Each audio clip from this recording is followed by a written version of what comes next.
I'm Kayla Kuhn reporting for USF TV News. On September 19th, Robert F. Kennedy Jr. came to the University of San Francisco. He started his day off with a Q&A session at the law school and then was the keynote speaker at the law school's centennial convocation. I'd always been interested in the environment since I was a little kid. I knew that that's what I wanted to do with my life. When I was 8 years old, I actually wrote a letter to my uncle, to President Kennedy, and I said that I wanted to talk to him about pollution. And he invited me to the Oval Office, and I spent a morning with him. I brought a salamander that in a pitcher like this that I had caught the night before as a present.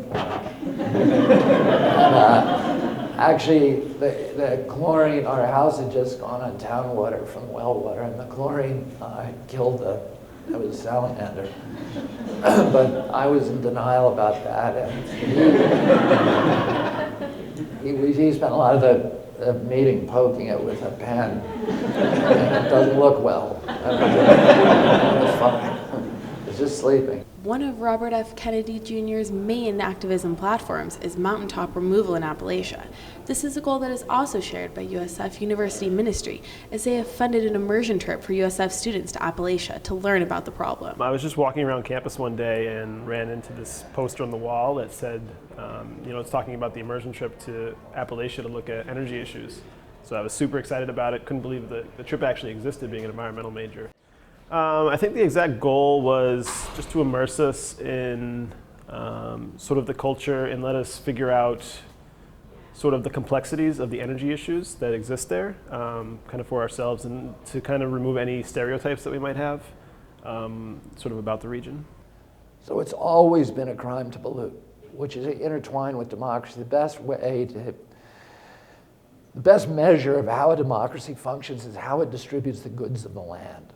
The things that are part of the commons, the common space. And now, we have something that George Bush christened the ownership society, which really means that corporations get to own all the public spaces. Money is speech, and that, if you don't have money, then you don't have much in the way of speech.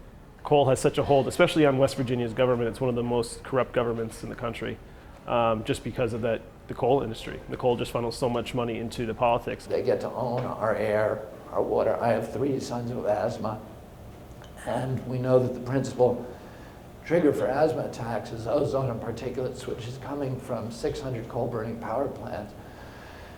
And my children, I can watch my children gasping for air on bad air days because those plants have privatized the air that Americans breathe in order to make profits for themselves. You'll also see the subversion of American democracy.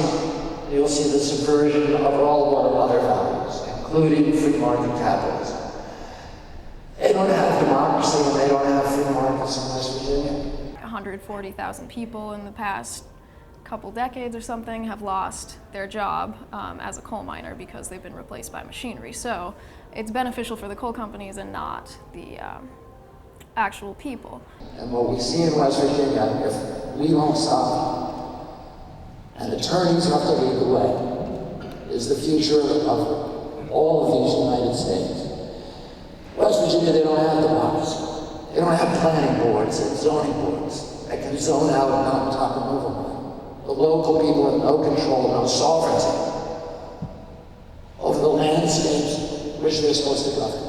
Every poll, 80 to 85% of the people of West Virginia are vigorously and strongly against and oppose mountaintop removal mining. But there's not a single politician in the state who is against who will say publicly he's against mountaintop removal.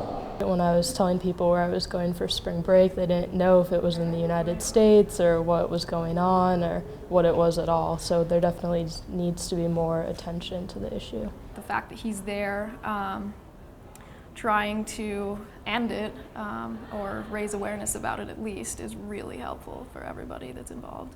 He's just bringing a lot more light to the issue. When you hear Kennedy, you instantly perk up, and so it brings a lot more publicity to the issue. I hope that you'll spend your years and your career and the education that you get at this fine institution making sure that America is a good nation again. Thank you very much.